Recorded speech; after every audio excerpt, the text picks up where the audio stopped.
background noise.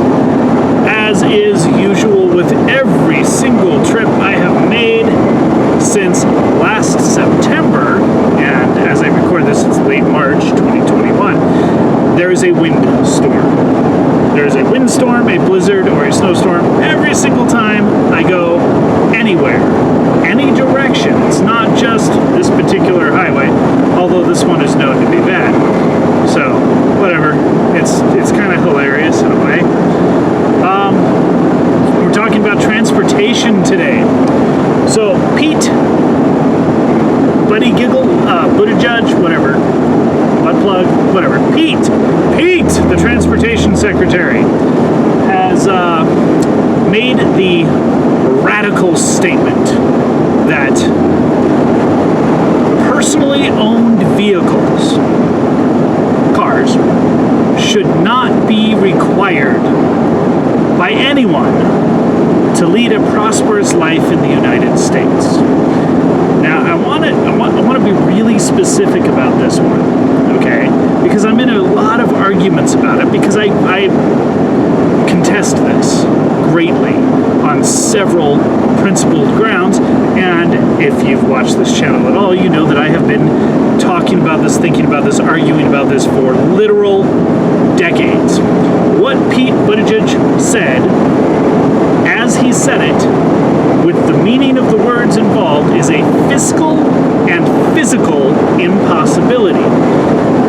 Without a car, okay, personally owned vehicle, every American, regardless of circumstances, living conditions, living location, should be guaranteed unlimited, free, completely libertarian, because this is a fundamental right of transportation, access to transportation on demand at all times.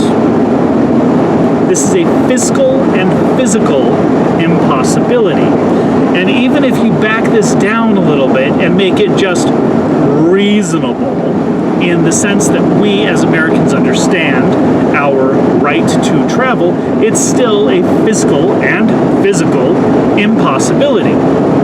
So this one guy, there's this asshat from Houston, all right? He's completely off. He doesn't understand anything that I'm saying. So I'm going to do this video for you, buddy. Hope you like the hit. Won't name him, of course. Here's the deal, right? I go into the thread and I call some things out. Like, no, this doesn't really work, okay? You can't just put in a mass transit system for the Houston region and get rid of cars. No. And most of the people who are in this thread, Pete Buttigieg's thread on Twitter, who are saying, oh yes, this, it's too difficult to own a car, they want the freedom and liberty of owning a car without the regulatory and responsibility hits, okay? Now, this guy from Houston says that I'm making a straw man about freeloaders. He's completely wrong, absolutely 100% wrong, does not know anything about what I actually said. People don't want to deal with the regulation and the expenses of regulation and the time of regulation to own and control their personally owned vehicles, nor do they want to deal with excessive engineered maintenance costs. Now, and there's other responsibilities. I don't like it either, okay?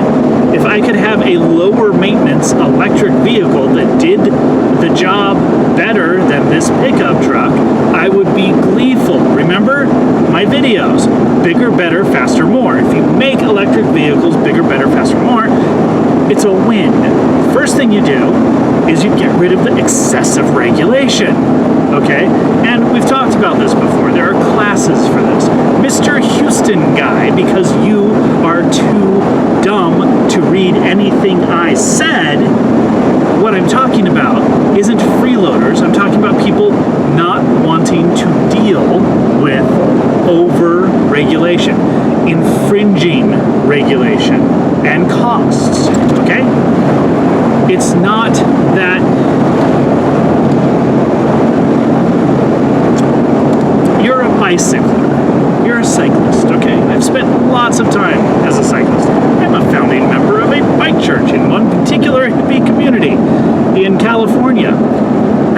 I know whereof I speak. All right?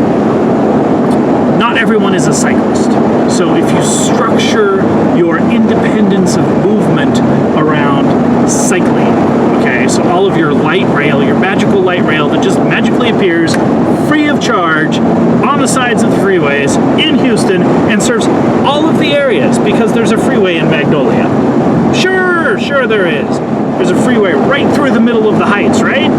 Oh, yeah. And Montrose has like 4, right? Everything just magically serves your purpose. Well, if you design it so that the last mile, okay, or the last 2 miles is bicycles, then you leave out the entire population of people who are not cyclists. Oh, okay. So let's add this. Let's add the wheelchairs. Let's add the electric scooters, the little red scooters that all the people rent in Vegas. Let's add this or that or something else. You can't do it, all right? It's not physically, nor is it fiscally possible. I'm not saying that mass transit systems are bad. Understand what I am saying and what I am not saying. Replacing personally owned vehicles as an economic driver, as a freedom driver, as an access driver for human advancement is bad. You cannot remove the personally owned vehicle. Punitive taxation, punishing the personally owned vehicle so as to try to create a mass transit system which very rarely moves more than 5 or 10% of the population at any particular time, let alone goods. We're not even going to get into logistics, okay? Very rarely. There's a couple cases, all right? And by the way, I've lived in the DC area. I love the DC Metro. It is a fantastic system, much better designed than London or Paris, both of which I have used. Much better designed than the Bay Area clusterfuck, which I have also used extensively. Better than San Diego's system, which again I've used extensively. You know, the DC system, the DC Metro, is actually one of the better systems. The multi-agency stuff actually works, which is a surprise. The multi-mode system actually works, which is a surprise. It's done very well. I really like the Metro. You know, people argue that that's like the worst example America has because it's like our shining joy and it doesn't do anything. Well, you said DART. You talked about DART, okay? DART doesn't move very many people. Not really. In percentage terms, nothing. Okay? Talk about Boston. Still, nothing, right? Been there too. I'm actually a fan of trains, huge fan of trains, and a fan of mass transit systems that work. There are things that make them work and there are things that don't make them work or make them fail. One of the things that makes them fail greatly is last mile. Just everything that where people try to handle or plan or engineer the last mile will fuck your mass transit system. Okay, just understand that. For example, the LA system, it is quite often faster to walk 2 miles than to deal with the attempt to do last mile solutions with the LA bus system. The red bus system. There's a whole bunch of different agencies in there, which goes up and down Wilshire and stops every block. Like, it's stupid, okay? It's stupid. It's not a good plan. You can walk faster, and you have to be terminally lazy or broken to need that ability to get less than 1 block from your destination. And if you do have a particular brokenness, then you can deal with that. Anyway, I'm going off into the weeds again because this whole argument is so stupid. I'm not saying anyone is a freeloader for not wanting to deal with the excessive regulation and applied engineered, invented over responsibility of a personally owned vehicle. Personally owned vehicles are fantastic. You know, take anything that is not a 2-cycle internal combustion engine that has a vehicle weight, okay, fueled vehicle weight of under 300 pounds, which develops less than 7 base horsepower, measured by kilowatts. Do the torque measurements. We know how to do this, right? Operated by a person of the appropriate age, whatever your governmental feelings are. If you feel like 12-year-olds can make a decision on their body, then they can make a decision on their motorcycle, whatever. If it's 16, it's 16. Whatever it is, you take that and you just deregulate it. Don't put a special speed limit in place. Don't put a special lane in place. Just deregulate it. Minimize the regulations for things up to 30 horsepower and 500 pounds, okay? Just deregulate, right? And here's the thing. That'll do more for you than any of the other magic Pete Buttigieg stuff, okay? Pete Buttigieg is not, his